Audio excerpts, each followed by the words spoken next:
J'ai une question sur la transition. Donc aujourd'hui, il y a une transition qui fait que ce démarrage est assez lent. Bon, après, tout est relatif. Euh, le cadre réglementaire en Europe fait que il y a des échéances 2028 pour le principe d'additionnalité, 2030 pour le RFNBO, qui fait que les projets qui démarrent doivent tout de suite avoir plusieurs challenges à surmonter.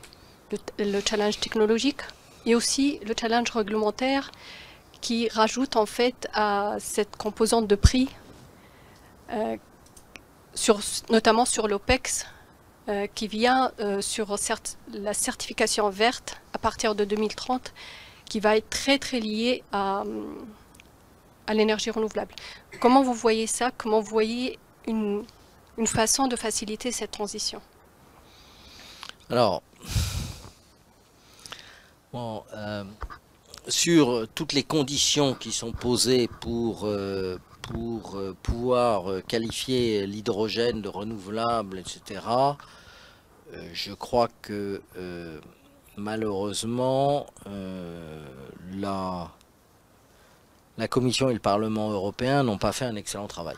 C'est-à-dire qu'on a mis beaucoup trop de conditions sur une énergie, sur une industrie qui est naissante, et que ces conditions risquent de tuer un certain nombre de projets.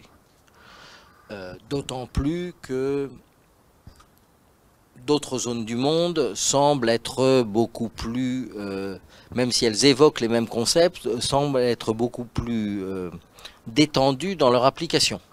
Je peux peut-être Oui, vous parler tous les deux de temporalité horaire sur la production renouvelable d'hydrogène. oui, Donc je sais pas si tu veux expliquer un peu. Donc la réglementation européenne, et vous m'interrompez si je me trompe, va imposer que 1 kg d'hydrogène peut être certifiable vert s'il est produit exactement en même temps ou au pas de temps horaire par de l'énergie renouvelable. Ça rajoute des coûts de stockage, soit d'électricité, soit d'hydrogène, etc. Donc ça rajoute des coûts très importants.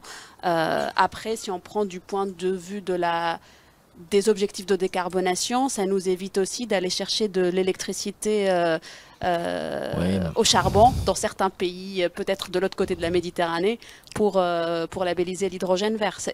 Il y a un côté vertueux quand même, sinon on pourrait tout mettre dans l'hydrogène vert. Oui, enfin, ceci dit, quand on recevra de l'hydrogène de Mauritanie avec un certificat signé d'un organisme mauritanien nous attestant qu'il a été produit aux heures qu'il fallait avec de l'électricité verte, on pourra lui accorder la confiance qu'on veut bien lui accorder. Donc, je pense qu'on a mis trop de contraintes, trop tôt. Et donc, le vrai problème, c'est la date d'application.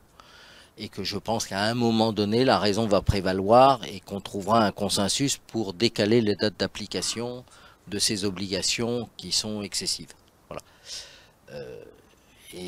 Mais voilà, c'est un sujet compliqué. Et en fait, je pense que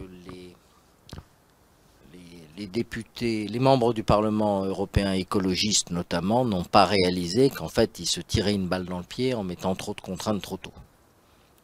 Donc on verra si le prochain Parlement et la Commission reviennent à meilleure raison sur ce sujet.